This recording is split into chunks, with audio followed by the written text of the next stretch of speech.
je souris un peu de façon timide à cette question. Bon, un réseau d'éducation prioritaire idéal, je ne sais pas si il en existe. En tout cas, je ne sais pas si la question est bien posée. De mon point de vue, il n'est pas question d'idéal, il est question de particularité. Un réseau, c'est un réseau bien défini, avec un certain nombre de critères, l'ayant reconnu comme étant déficient dans certains domaines.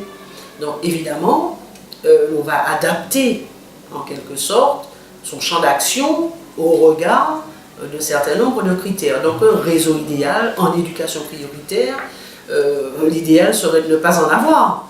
Vous comprenez, puisque l'éducation prioritaire, l'idée c'est d'en sortir, c'est de se donner des moyens, bénéficier des moyens donnés par l'État, notre gouvernement, pour améliorer les choses, rendre les choses plus équitables, permettre à nos élèves en situation difficile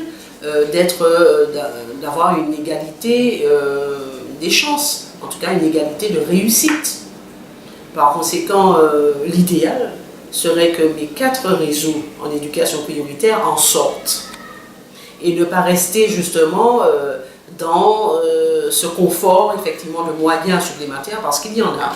Nous avons des maîtres supplémentaires, nous avons des coordonnateurs de réseau, nous avons du temps, parce que je disais que précédemment le temps c'était une précieuse donne pour conduire le changement. Nous avons un peu plus de temps pour nous concerter, un peu plus de temps pour nous former, pour mieux nous former.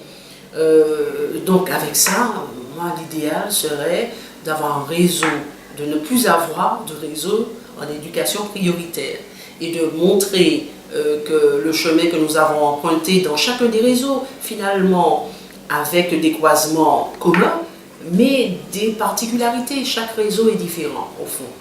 Donc, de pouvoir prouver que l'on avance, que l'on progresse, et peut-être ouvrir la voie à d'autres qui sont aussi en situation difficile et complexe. Alors, évidemment, nous ne sommes pas seuls. Je crois beaucoup au travail en équipe. D'ailleurs, c'est une des priorités aussi de ce référentiel autour de l'éducation prioritaire, travailler en équipe. Travailler avec les collectivités territoriales, en fait tous ceux qui accompagnent l'éducation. Je crois que si nous croisons le regard, eh bien, peut-être que nous allons réduire petit à petit les difficultés auxquelles nous sommes confrontés.